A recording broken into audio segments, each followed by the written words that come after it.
जय हिंद साथियों, नमस्कार। स्वागत है आप सभी का गणित विषय गुरुकुल में। आज के लेक्चर में हम लोग बहुत ज़्यादा इंपॉर्टेंट प्रश्न को देखेंगे जो कि 6 नंबर के लिए एग्जाम में आता ही है। बहुत इंपॉर्टेंट एग्जाम्पल है ये। इसके ऊपर मोमेंट ऑफ कपल की सारी डेफिनेशंस है, मोमेंट की डेफिनेशंस है, ये सारे के सारे यहाँ पे लाए होंगी। देखिए एग्जाम्पल बहुत ज़्यादा इंपॉर्टेंट है, बड़ा एग्जाम्पल है लेकिन ट्रिकी एग्जाम्पल है। इसको समझने के लिए बहुत सारी मैंने यहाँ पे डायग्राम बनाई है, कुछ वहाँ पे साइन वाला बोर्ड बनाया है, बाद में बहुत सारी चीज़ें यहाँ पे बनाई है। तो ये क्यों बनाया है मैंने, इसका काम क्या है, यहाँ पे आपको समझ में आएगा। एग्जाम्पल को पढ़ता हूँ मैं सबसे पहले। इफ 6 फोर्सेस, देखिए हेक्सागोन है, 6 साइड है, ठीक है। If 6 forces of a relative magnitude, 6 forces है जिनका मैग्नीट्यूड है 1 2 3 4 5 and 6 acts along the sides of regular hexagon. 6 forces है अपने पास और 6 की 6 साइड पर एक्ट कर रहे हैं रेगुलर हेक्सागोन की या सिंपल हेक्सागोन की साइड्स पर एक्ट कर रहे हैं। शो दैट, शो करना है single equivalent force. Single equivalent force का मतलब है रिजल्टेंट, ठीक है। इन सब 6 फोर्स के मुकाबले एक अकेला सिंगल फोर्स क्या होगा, रिजल्टेंट क्या होगा, वो आपको लेकर आना है।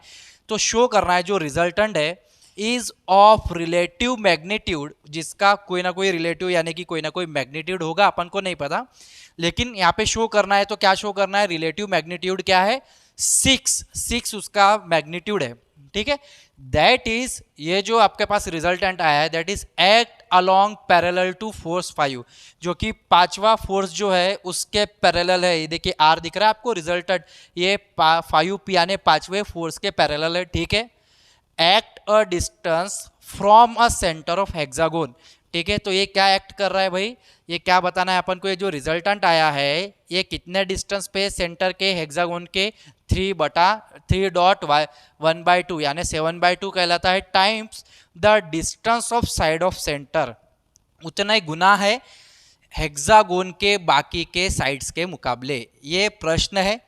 अब ये प्रश्न को सॉल्व कैसे करेंगे, देखिए बड़े प्रश्न जो होते हैं ना उसको थोड़े से ट्रिकी होते हैं, जिसके लिए आपको बहुत बेसिक डेफिनेशन आनी चाहिए, ट्रिग्नोमेट्रिक फार्मूले आने चाहिए, कॉस थीटा साइन थीटा की छोटी मोटी जो 0 से लेकर 90 तक की वैल्यूज है, ये सारी चीज़ें हमको आनी चाहिए। अब देखिए हम लोग यहाँ पे स्टार्ट करते हैं।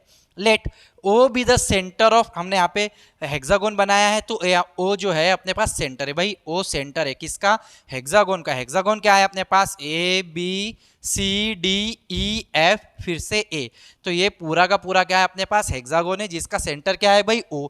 बड़े ध्यान से समझेंगे इस प्रश्न को, बहुत ज्यादा इंपॉर्टेंट प्रश्न है। P 2P 3P 4P 5P 6P ये सारे फोर्स है।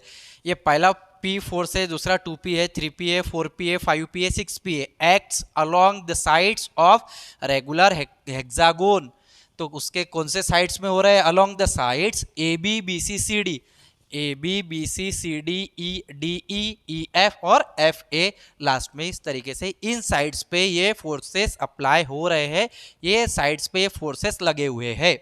आर एक्स, अपन को टोटल रिजल्टेंट ऑफ एक्स क्या होता है, एक्स की वैल्यू होती है भाई एक्स इक्वल टू जितने भी एक्स एक्सिस पे इन फोर्स के वजह से जितने भी एक्स एक्सिस पे जितना भी एक्स फोर्सेस बना है उनको हम ऐड करते हैं। तो ये कैसा आया, पहला देखो एक्स इक्वल टू x1 लूंगा, देखिए P1 ये जो है P तो पूरा का पूरा एक्स एक्सिस पर ये है, ठीक है। तो यहाँ पे आएगा ये P। अब यहाँ पे एंगल क्या हो जाएगा भाई, यहाँ पे cos 0, क्योंकि एंगल है नहीं यहाँ पे, थीटा हो जाएगा 0, इसलिए P cos 0 प्लस आएगा अपना 2P। अब ये जो 2P को आप ध्यान में देखें, 2P को ध्यान में रखें तो ये 2P इस तरीके से चल रहा है, ये उसका पॉइंट ऑफ एप्लीकेशन है, ठीक है। इस तरीके से यहाँ पे अगर आप एक्स एक्सिस और वाई एक्सिस निकाल के देखें तो इस डायग्राम को, इसको मैं इतना भाग तोड़ देता हूँ और यहाँ पर लेकर आ जाता हूँ। तो ये जो 2P है भाई, ये जो 2P है तो ये 2P हो गया। तो इसके पहले के अगर आपने थ्योरम्स देख रखे तो ये आपको समझ में आ जाएगा। ये जो 2P है एंगल कितना है, हेक्सागोन का एंगल होता है 60 डिग्री, 60 डिग्री हर एक साइड का एंगल होता है, ठीक है। तो x में क्या काम करता है, x में काम करता है r cos थीटा, y में क्या काम करता है r sin थीटा। लेकिन इसका भी पूरा डिटेल एक्सप्लेनेशन मैंने इसके पहले के वीडियोस में बहुत अच्छे से दिया हुआ है, देखेंगे जरूर। उसके बाद इस थ्योरम को, इस एग्जाम्पल्स को देखेंगे तो अच्छे से समझ में आएगा। तो ये हो जाएगा, क्योंकि एंगल यानी कि यहाँ पे आर के जगह क्या दिया है, अपने पास फोर्स दिया है, कितना दिया है 2P cos 60 और ये 2P sin 60, तो 2P cos 60। अब इसकी जो डायरेक्शन है ये कौन सी डायरेक्शन है, ये सेकंड, अपने पास 4 डायरेक्शन होती है, ठीक है। फर्स्ट क्वाड्रेंट, ये अपना फर्स्ट क्वाड्रेंट होता है, सेकंड होता है, थर्ड क्वाड्रेंट होता है और ये फोर्थ क्वाड्रेंट होता है भाई, चार। तो इसमें से जो 2p की जो डायरेक्शन है चारों में से किस में है, ये फर्स्ट अपने पास फर्स्ट क्वाड्रेंट में है। तो फर्स्ट क्वाड्रेंट में होने के कारण ये 2p cos 60, तो फर्स्ट क्वाड्रेंट में cos की जो वैल्यू आएगी प्लस आएगी, तो यहाँ पे देखिए प्लस, इसलिए 2p को यहाँ पे प्लस करके लिख दिया। अब हम 3p देखेंगे, तो 3p में भी आप अगर x एक्सिस और y एक्सिस निकाल के देखें, x एक्सिस और y एक्सिस, तो इसको मैं ये भाग को उठाता हूँ और 3p को मैं थोड़ा सा यहाँ पे लेके आता हूँ। देखिए 3p को उठा लिया मैंने, तो ये x एक्सिस दिख रहा है और इसके लिए एक y एक्सिस भी दिखेगा, ठीक है। यहाँ से एक लाइन जाएगी, तो ये डंडी को मैंने यहाँ से ये 3p की डंडी को उठा दिया, यहाँ पे रख दिया और यहाँ से आपका x मिलेगा, यहाँ से आपका y मिलेगा। तो ये जो 3p है कौन सी डायरेक्शन में, ये जो 3p है वो सेकंड क्वाड्रेंट के डायरेक्शन में है ना। 3p सेकंड क्वाड्रेंट के डायरेक्शन में, तो सेकंड क्वाड्रेंट में साइन क्या है, निगेटिव, इसलिए यहाँ पे साइन लिया है भाई -3p cos 60, ठीक है। अब यहाँ पे आएंगे 4p जो है, देखिए 4 की जो डायरेक्शन है ना x एक्सिस के, वो निगेटिव डायरेक्शन में जा रहा है। x एक्सिस यहाँ पे सारे पॉजिटिव डायरेक्शंस होते हैं, ये सारे पॉजिटिव है, ये सारे क्या है, निगेटिव है, तो वो निगेटिव में जा रहा है, ठीक है। तो इसलिए हम लोगों ने यहाँ पे लिखा है -4p cos 0। अब cos 0 क्या क्यों आ रहा है यहाँ पे, क्योंकि यहाँ पे तो y है ही नहीं ना 4p के लिए, 4p जो कि x एक्सिस को पैरेलल है, तो ये पूरा का पूरा x एक्सिस में समा गया, तो उसके लिए y है ही नहीं, ठीक है।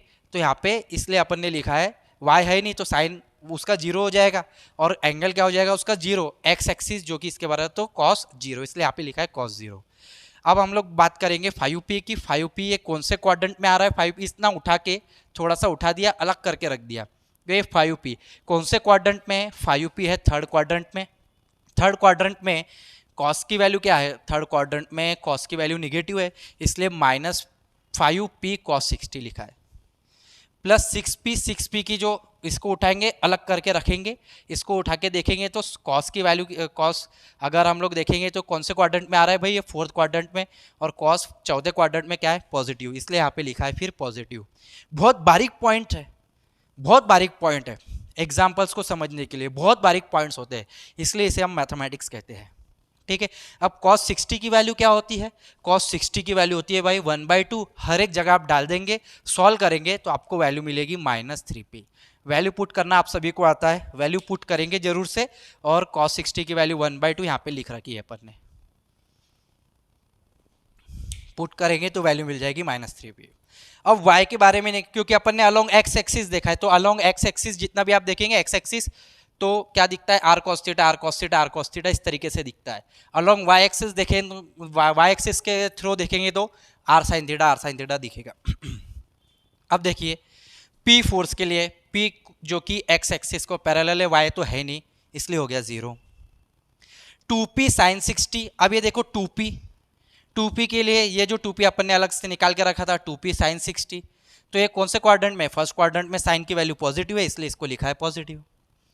3p के लिए, 3p कौन से क्वाड्रेंट में, सेकंड है, तो 3p sin 60 क्या हो जाएगा, अगेन पॉजिटिव है। फिर आएगा आपका 3p, फिर आ गया 3p के बाद 4p में तो y है ही नहीं ना, साइन मिलेगा ही नहीं, 0 हो गया। फिर 5p कौन से क्वाड्रेंट में है भाई, 5p तीसरे क्वाड्रेंट में दिख रहा है अपन को, ठीक है। 5p sin 60 तीसरे क्वाड्रेंट में है, तो अगर साइन तीसरे क्वाड्रेंट में क्या है, निगेटिव, इसलिए यहाँ पे आ गया निगेटिव। -6p, माइनस क्यों आया, 6p को देखो, 6p कौन से क्वाड्रेंट में है, चौथे क्वाड्रेंट में, चौथे क्वाड्रेंट में होने के कारण साइन की वैल्यू क्या है, निगेटिव, आ गई निगेटिव। इसी तरीके से आप पूरी वैल्यूज पुट करेंगे, साइन 60 की वैल्यू होती है भाई 1/√3/2, पुट करेंगे यहाँ पे -3√3p मिल जाएगा। तो आपको x की और y की वैल्यूज मिल गई, टोटल वैल्यूज मिल गई। इसको आप रिजल्टेंट निकालेंगे, यहाँ पे आपको रिजोल्व पार्ट मिल गया है x का और y का। Now let r with the resultant, r क्या है, रिजल्टेंट। रिजल्टेंट कैसे निकालेंगे, x का स्क्वायर प्लस ये y की वैल्यू का स्क्वायर, तो r इक्वल टू अंडर में x² प्लस y²। तो x की वैल्यू क्या है, -3p, y की वैल्यू क्या है, -3√3p, इसका स्क्वायर ले लेंगे, p अंडर में स्क्वायर करेंगे, ये 9 हो जाएगा और ये 27 हो जाएगा, 36 हो जाएंगे, 36 के 12 गएगा 6p, और यही आपको शो करना था। सिंगल इक्विवेलेंट फोर्स का मतलब होता है resultant, resultant of the relative magnitude, उसका मैग्नीट्यूड क्या होगा, 6 आ गया 6। मैग्नीट्यूड आ गया 6p यानी मैग्नीट्यूड आ गया अपना 6। टेन थीटा निकाल सकते हैं हम लोग यहाँ से। टेन थीटा की वैल्यू क्या होगी, वाई बाई एक्स। वाई की वैल्यू कितनी है -3√3p और इसकी वैल्यू है -3p। कैंसिल कर देंगे, 3 कैंसिल करेंगे, पी कैंसिल करेंगे, वैल्यू क्या मिलेगी, √3 वैल्यू आपको मिलेगी। नाउ अब अपन को आगे बढ़ते हुए यहाँ तक हम लोगों ने सॉल्व कर लिया। यह जो रिजल्टेंट आर है भाई, ये जो रिजल्टेंट आर है किसके पैरेलल है, 5 के पैरेलल, 5p इस फोर्स के पैरेलल वो दिख रहा है। डायग्राम में थोड़ा सा ऊपर नीचे बनाते समय हो जाता है। Now line of action are along O A, ठीक है, एक्शन आर की जो लाइन है वो क्या है, ओ ए नाम दिया है अपन ने। R is parallel to 5p, R is parallel to 5p। Let d with the distance of O from each side of hexagon. मान के चलिए डी डिस्टेंस है, ठीक है, ओ पॉइंट से डी डिस्टेंस है हर एक साइड के लिए। तो फार्मूला क्या होता है मोमेंट का, कपल का फार्मूला क्या होता है, कपल का फार्मूला होता है भाई परपेंडिकुलर डिस्टेंस यानी कि डिस्टेंस इंटू फोर्स। तो डिस्टेंस आ गया आपका डी, फोर्स कितने हैं 6। Moment of system of forces, system of forces क्यों लिख रहे हैं अपन, क्योंकि अपने पास फोर्सेस है 6। तो क्या हो जाएगा PD plus 2PD, force into distance, force into distance, force into distance, force into distance, force into distance, इस तरीके से 6p डॉट डी, टोटल आ गया 21PD। Now equation of resultant बहुत इंपॉर्टेंट है। इक्वेशन ऑफ रिजल्टेंट फार्मूला है, क्या formula होता है, X Y minus Y X equal to G. Total आपका कपल होता है, moment of couple, X small X capital Y minus Y capital X equal to G, ये आपका फार्मूला होता है। वैल्यू पुट करेंगे कैपिटल वाई कैपिटल एक्स की, capital Y capital X की वैल्यू पुट करेंगे और जी की वैल्यू कितनी आई 21PD, वैल्यूज पुट करेंगे, डिवाइड करेंगे, -3 यहाँ पर भी है, -3 यहाँ पर भी है, p से p कैंसिल होगा, डिवाइड होगा, ठीक है। तो वैल्यू कितनी आएगी, इसको हम इधर लेके आएंगे तो इस तरीके से अपन को एक लाइन का इक्वेशन मिलेगा, √3x minus y plus 7d equals to 0। ये आपकी line of action of R यानी कि ओ ए का आपको लाइन का इक्वेशन मिल गया, ठीक है। नाउ अगर मान के चलो P अगर कोई तो भी डिस्टेंस है O से इस लाइन पे कोई तो भी डिस्टेंस है, तो लाइन का डिस्टेंस का फार्मूला क्या होता है, परपेंडिकुलर डिस्टेंस वाला हम लोग लिखते हैं मॉड में, क्योंकि O से है तो O क्या है आपका ओरिजिन 0 0, तो बस x और y के जगह 0 0 पुट कर देंगे तो ये 0 माइनस 0 हो गया, प्लस ये 7d एज इट इज रहेगा, डिवाइडेड में x की टर्म का स्क्वायर, x की टर्म क्या है √3 का स्क्वायर, y की टर्म क्या है -1 का स्क्वायर, तो x के टर्म का स्क्वायर प्लस y के टर्म का स्क्वायर, तो 7/3 का √3 का स्क्वायर यानी 3, -1 का स्क्वायर 1, अंडर के बाहर आ जाएगा तो 2 हो जाएगा, तो 7/2d आपका आंसर। 7/2 को आप कैसे लिखेंगे, 3 डॉट नहीं आना चाहिए, 3 1/2 लिखने का तरीका है, 3 इंटू 2 6 प्लस 1 7/2, इतने टाइम्स आपको निकालना था। बहुत डिटेल एग्जाम्पल्स होते हैं, आशा करता हूँ कि ये एग्जाम्पल आपको समझ में आया होगा। इसके जैसे और भी एग्जाम्पल लेंगे अपन, बने रहेंगे लेक्चर में।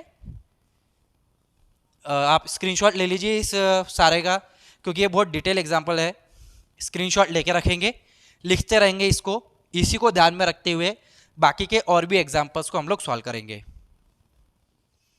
दोस्तों सेकंड एग्जांपल अपन ने यहाँ पे लिख लिया है, इंपॉर्टेंट है, बहुत बार आया है एग्जाम में। क्या दिया है, 3 फोर्सेस PQR, 3 फोर्सेस है, act along the side of the triangle. एक ट्रायंगल के 3 साइड होते हैं, तीनों साइड में 3 फोर्स लगे हुए हैं PQR, ठीक है, तीनों साइड में वो एक्ट कर रहे हैं। फॉर्म बाय द लाइन्स, जो कि एक ट्रायंगल है जो कि फॉर्म हुआ है लाइन्स के द्वारा। कौन सी लाइन्स दी गई है आपको, x + y = 1, दूसरी लाइन दी है y - x = 1, तीसरी लाइन दी है y = 2। Find the equation of the line of action of their resultant. तो यही चीज आपको निकालना है, सबसे पहले रिजल्टेंट निकालना है और the equation of line of action of their resultant, ये एक फार्मूला है। ये क्या फार्मूला है देखेंगे हम लोग लास्ट में, ये हम लोगों को निकालना है। देखिए y - x = 1, ये वाली लाइन हो गई y - देखिए x की टर्म -1 और y की टर्म 1, तो y का 1 और x का -1, यहाँ पे x + y = 1 है ना, x का 1 और y का भी 1, ये इस तरीके से एक लाइन जा रही है, और y = 2, y = 2 यानी ऊपर वाली लाइन। तो ये जो बीच का इतना रीजन है ये आपका मेन ट्रायंगल है, ठीक है, ये वाली लाइन और ये y = 2, ये आपका वो ट्रायंगल हो गया। अब इसमें एक P, Q और R, P along AB है, Q along BC है और R along AC यानी CA है।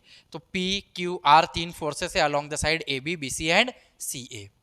Let the three forces P Q R act along the side AB BC CA। Resolve parts of the forces P along the coordinates। ठीक है, P को हम लोग solve करेंगे।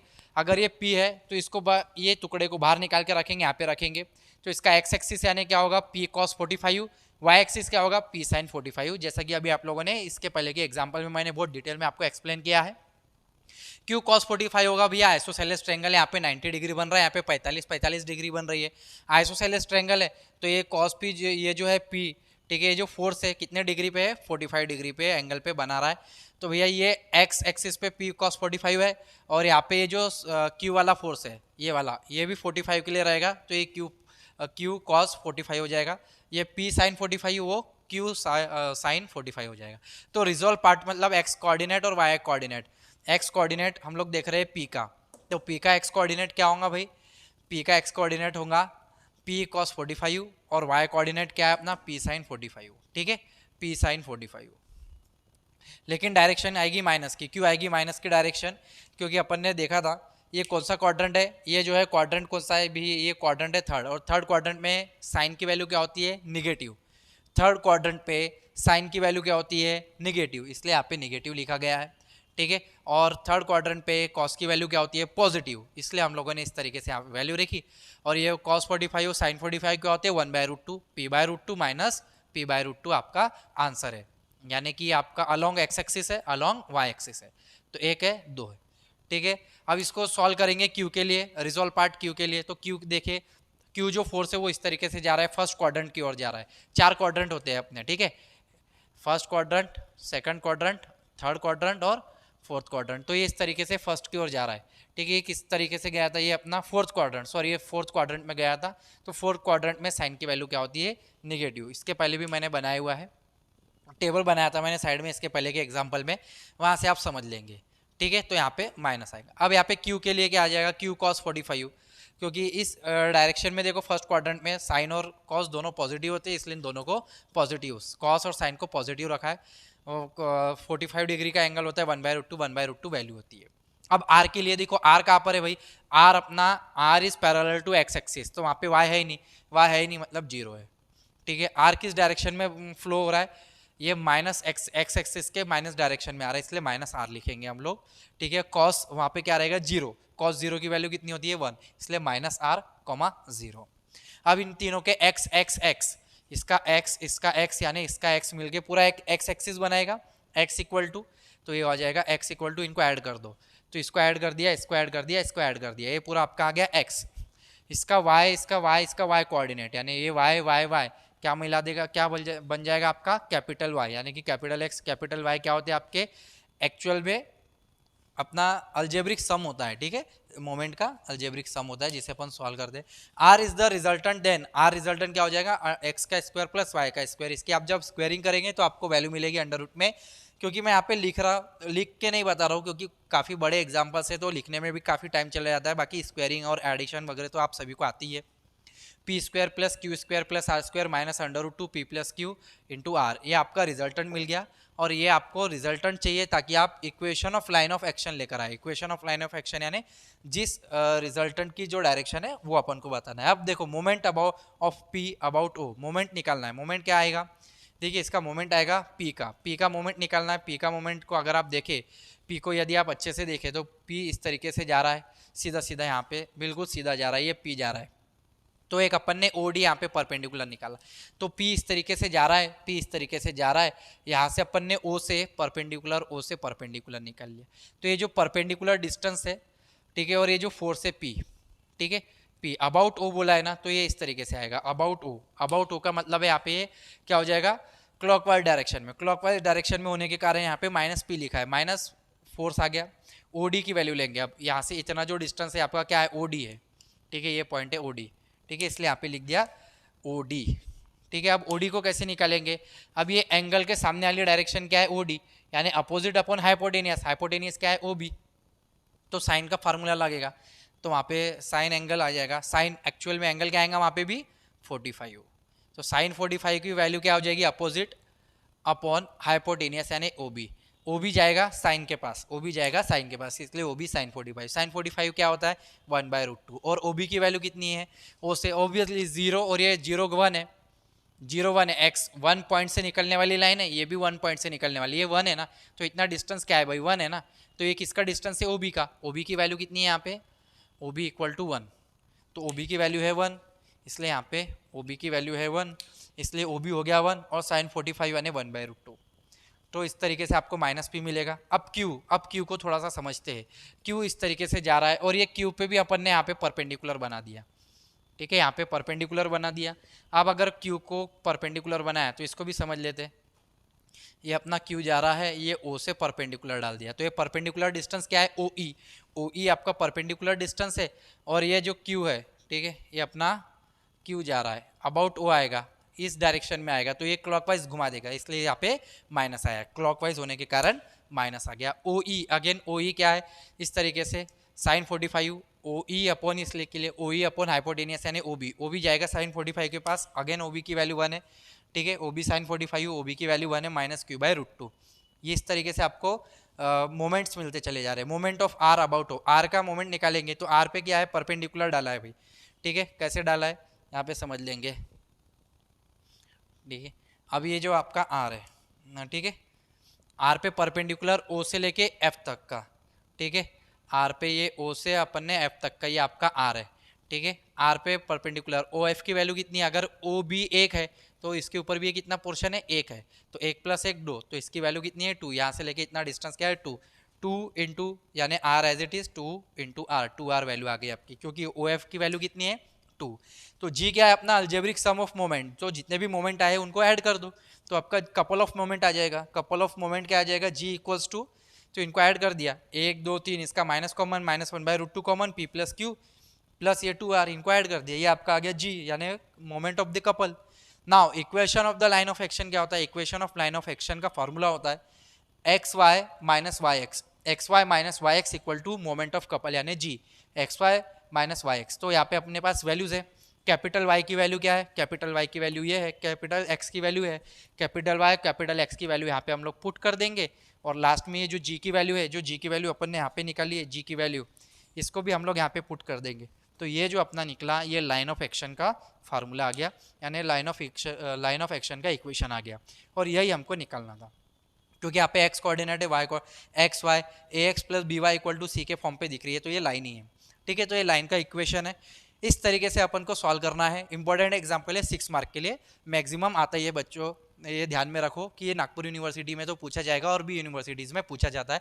इंपॉर्टेंट एग्जाम्पल्स है, बहुत डिटेल में जाके इसको पढ़ना पड़ता है, टाइम लग रहा है मुझे इस तरीके के वीडियोस बनाने के लिए, क्योंकि काफ़ी लिखना भी है, थ्योरी बहुत ज़्यादा है, ठीक है, और 1-2 दिन में आपकी एग्ज़ाम है, पता नहीं कितना कोर्स में कंप्लीट कर पाता हूँ, ठीक है, बीच बीच में बहुत सारे मेरे क्लासेस भी चलती रहती है, फर्स्ट ईयर सेकंड ईयर वाली क्लासेस अभी चालू कर दिया हूँ मैंने, वो भी चल रही है, तो टाइम के हिसाब से जितने ज़्यादा हो सके उतनी मैं कोशिश कर रहा हूँ आपके लिए वीडियो बनाने की।